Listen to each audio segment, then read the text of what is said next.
So IASR భూపాల్లో పడినటువంటి internship ఏదైతే summer internship ఉందో దానికి సంబంధించి మనం మాట్లాడుకున్నట్లయితే so this called IISER Bhopal summer internship programme అంటారంటే 2025 it's called SIP summer internship programme. ఇందులో ఎవరికైతే జనరల్గా బేసిక్ సైన్సెస్లో ఇంట్రెస్ట్ ఉంటుందో ఇంజనీరింగ్ సైన్స్ అంటుందండి, ఆ పదాన్ని వాడింది ఐఏఎస్ఆర్లో వీడే. కోర్స్ ఇంజనీరింగ్ సైన్స్ మీకు ఇక్కడ ఐఐటి హైదరాబాద్లో కూడా ఉంటుంది. సో ఇది జనరల్గా అబ్రాడ్లో వాడుతూ ఉంటారు. ఇంజనీరింగ్ సైన్సెస్ కానివ్వండి, ఎకనామిక్ సైన్సెస్ కానివ్వండి, చూసారా ఎకనామిక్ సైన్సెస్, ఎకనామిక్స్ని సైన్స్లో కలిపాడు. ఫిజికల్ సైన్స్ అంటారండి, మనం చూసారా ఫిజికల్ సైన్స్ అని మనం చెప్తాం కదా, ఫిజిక్స్ అని అట్లా అనమాట. Engineering sciences, economics, humanities, social sciences.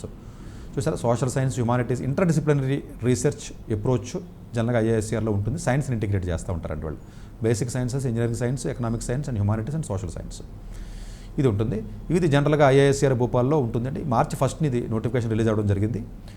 Probably probably కాదు, మార్చి 21వ తారీఖుని మనకి 2025కి లాస్ట్ డేట్ ఉంటుందండి.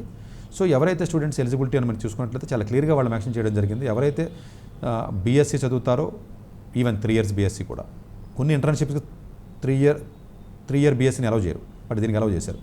BSc, BTech, BS or BSMS integrated or engineering BE or MSc or MTech ఎవరైనా కూడా, 2nd, 3rd, 4th yearలో ఉన్న ఎవరైనా సరే, బట్ ఆఫ్ కోర్స్ పీజీ అయితే ఫస్ట్ ఇయర్లో ఉన్న సరిపోతుంది, ఎంఎస్సి కానీ ఎంటెక్ కానీ. మిగిలిన వాళ్ళు 2nd year, 3rd year, 4th year ఉన్నప్పటికీ కూడా వాళ్ళు చక్కగా మీరు అలౌ చేసుకునే అవకాశం ఉంటుందండి.